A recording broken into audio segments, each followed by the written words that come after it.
Hello student, welcome to law and legal. भैया आज का हमारा टॉपिक है property and kind of property. तो चलो देखते हैं कि प्रॉपर्टी क्या होता है।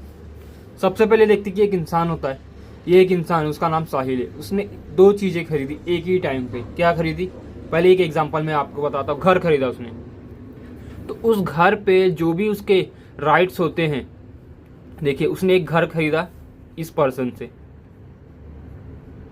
इसका नाम है अनुज। साहिल ने अनुज से एक घर खरीदा। अब जब अनुज ने उसको घर बेच दिया तो उसको क्या क्या मिला इस घर के साथ? पहला मिलता है टाइटल, दूसरा है ओनरशिप, तीसरा है पोजीशन। देखिए अब टाइटल क्या होता है? टाइटल ये होता है कि एक पेपर होता है, उस पर आपका नाम लिखा जाता है, साइन लिया जाता है, उससे प्रॉपर्टी के बारे में पूरी जानकारी लिखा जाता है और दोनों बायर्स और सेलर्स की दोनों की इंफॉर्मेशन लिखी जाती है उस पेपर पे, और कितने में खरीदा वो भी लिखा जाता है। उसे कहा जाता है टाइटल। यानी कि एक एविडेंस है। आप घर खरीदते हो, कुछ भी खरीदते हो, चाहे वो मूवेबल हो या इमूवेबल हो, आपको एक पेपर मिलता है। वो क्या रहता है? आपका एविडेंस, टाइटल। आपके नाम पे एक पेपर मिलेगा, हाँ ये मेरा घर है तो मेरे नाम पे एक पेपर बना है, उसे कहा जाता है टाइटल। तो टाइटल होना जरूरी है प्रॉपर्टी में। दूसरा है ओनरशिप। अब जब आपके पास पेपर आ गया तो आप उस घर के मालिक हो। आप उस घर को जला सकते हो, किसी और को बेच सकते हो, उस घर को तोड़ सकते हो, कुछ भी कर सकते हो। तो वो होता है ओनरशिप। थर्ड है हमारा पोजीशन। अब जब अनुज ने साहिल को घर बेच दिया, अब साहिल ने पैसा भी दे दिया, ठीक है, सब कुछ दे दिया, सब कुछ क्लियर हो गया। पोजीशन तुरंत साहिल को मिलता है। यहाँ ध्यान से सुनना, ये घर अगर साहिल ने तुरंत ले लिया तो उसे कहा जाता है पोजीशन। देखिए पोजीशन दो तरीके होते हैं। एक आपको तुरंत मिलता है, एक आपको पेमेंट करने के बाद कुछ टाइम पीरियड रहता है, इतने महीने में मिलेगा। तो ये होता है पोजीशन। अब इन तीनों को मिला के हम कहते हैं एक प्रॉपर्टी। अब इसी तरह एक एग्जांपल और देखते हैं। ये कार है। यहाँ भी अनुज एक कौन है? शोरूम का मालिक है। उसने साहिल एक पर्सन, कॉमन पर्सन है, उसने BMW की कार साहिल को बेच दी। अब साहिल को क्या मिला? Title, owner. अब इस गाड़ी का ओनर कौन है? साहिल है। जब इसने गाड़ी खरीद ली, इसके पास वो पेपर है कि इस गाड़ी का मालिक हूँ मैं, दिखा सकता हूँ पेपर के थ्रू, तो ओनरशिप भी तो इसके पास ही होगा, जाहिर सी बात है। तो इस पे इसकी पूरी हक है। ये गाड़ी को चला सकता है, बेच सकता है, तोड़ सकता है, ठोक सकता है, कुछ भी कर सकता है। डांसिंग कार भी बना सकता है। थर्ड क्या है? पोजीशन। अब देखिए साहिल ने गाड़ी खरीदा, तुरंत गाड़ी अगर मिली या नहीं भी मिली, कुछ टाइम पीरियड के बाद मिली, तो उसे कहा जाता है पोजीशन।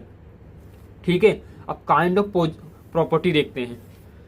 चार तरीके के होते हैं काइंड ऑफ प्रॉपर्टी। पहला है corporeal, incorporeal, physically, not physically. यानी कि देखिए कॉर्पोरियल प्रॉपर्टी क्या होता है? जिस प्रॉपर्टी को आप देख सकते हो, छू सकते हो, उसे हम कहते हैं कॉर्पोरियल प्रॉपर्टी। ये लैंड है, ये कार है। देखिए यहां लिख देता हूं, कार, लैंड। कार और लैंड क्या है? आप इसको देख सकते हो, रोज देख सकते हो, छू सकते हो, गाड़ी को आप चला सकते हो, घर में आप रह सकते हो, तोड़ सकते हो, बना सकते हो। तो ये क्या है? फिजिकल सी, यानी कि आप फिजिकली आप उसको देख सकते हो, टच कर सकते हो। तो ये हमारा कॉर्पोरियल प्रॉपर्टी है। इनकॉर्पोरियल प्रॉपर्टी क्या है? ऐसी प्रॉपर्टी जिसको आप देख नहीं सकते, छू नहीं सकते, चला नहीं सकते, उसमें रह नहीं सकते, आप उसको फिजिकल टच नहीं कर सकते और देख नहीं सकते, उसे कहा जाता है इनकॉर्पोरियल प्रॉपर्टी। इसका एग्जांपल क्या है? Trademark, copyright. अब यूट्यूब पे जो वीडियो बनाते हैं, जैसे कि अभी मैं बना रहा हूँ, तो ये क्या है? मेरा इनकॉर्पोरियल प्रॉपर्टी, ये मेरा ही प्रॉपर्टी है। लेकिन मैं इसको यूट्यूब के थ्रू देख तो सकता हूँ, लेकिन इसको टच कर सकता हूँ नहीं। तो ये क्या? हमारा इनकॉर्पोरियल प्रॉपर्टी। यानी कि हम ऐसी प्रॉपर्टी इसको टच ही नहीं कर सकते, उसे कहा जाता है इनकॉर्पोरियल प्रॉपर्टी। सेकेंड है हमारा मूवेबल और इमूवेबल। ये बहुत सिल्ली, यानी बहुत आसान है। मूवेबल यानी एक प्लेस से दूसरी प्लेस हम उसको ले जा सकते हैं, उसे कहा जाता है मूवेबल प्रॉपर्टी।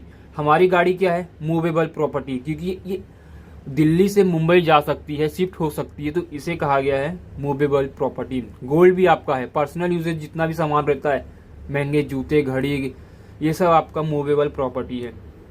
इमूवेबल प्रॉपर्टी क्या है? लैंड। आपने एक घर लिया दिल्ली में, सेक्टर 12 में, तो वो सेक्टर 12 में ही रहेगा।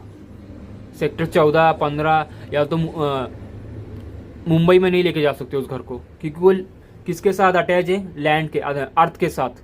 तो ये हमारा है इमूवेबल प्रॉपर्टी। थर्ड है हमारा पब्लिक और प्राइवेट। पब्लिक क्या होता है, जितने भी सरकारी, जैसे कि सरकारी स्कूल, रेलवे, एयरपोर्ट से जितने भी चीज़ें होती है, हॉस्पिटल्स, ये हमारा क्या है, पब्लिक प्रॉपर्टी। यानी कि प्रॉपर्टी हमारी नहीं है, सरकार की है।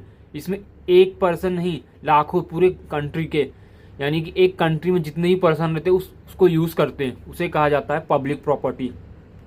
और प्राइवेट प्रॉपर्टी क्या होती है, आपका घर, मेरा घर, ये प्राइवेट है। इसमें वो बाकी जितने भी एक कंट्री में जो आदमी रहते हैं वो आपके मेरे घर में नहीं आ सकते, सिर्फ आपके सिवा आप और मैं ही उस घर में रह सकते हैं, सो सकते हैं, कुछ भी कर सकते हैं, वो सब नहीं कर सकते, तो उसे कहा गया प्राइवेट प्रॉपर्टी। लास्ट है रियल एंड पर्सनल।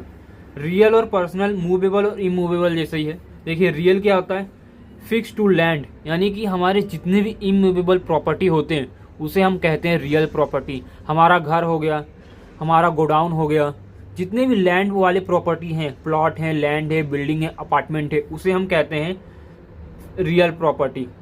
आपने सुना होगा रियल स्टेट, एक ब्रोकर जो होते हैं रियल स्टेट बहुत यूज़ करते हैं, तो उसी को हम कहते हैं रियल प्रॉपर्टी। दूसरा हमारा पर्सनल। पर्सनल हमारा है मूवेबल प्रॉपर्टी, जैसे कि हमारी गाड़ी, हमारा सोना, हमारी महंगी वॉच, चाहे वो रोलेक्स की हो या कुछ भी हो, फिर हमारे गोल्ड, सिल्वर्स, हमारे महंगे जूते, महंगे कपड़े, गुच्ची का बैग, ये सब हमारा क्या है, पर्सनल। हम इसे पर्सनली यूज़ करते हैं, तो इसे कहा गया पर्सनल यूज प्रॉपर्टी। तो आई होप आपको ये समझ में आया होगा। आज के लिए इतना।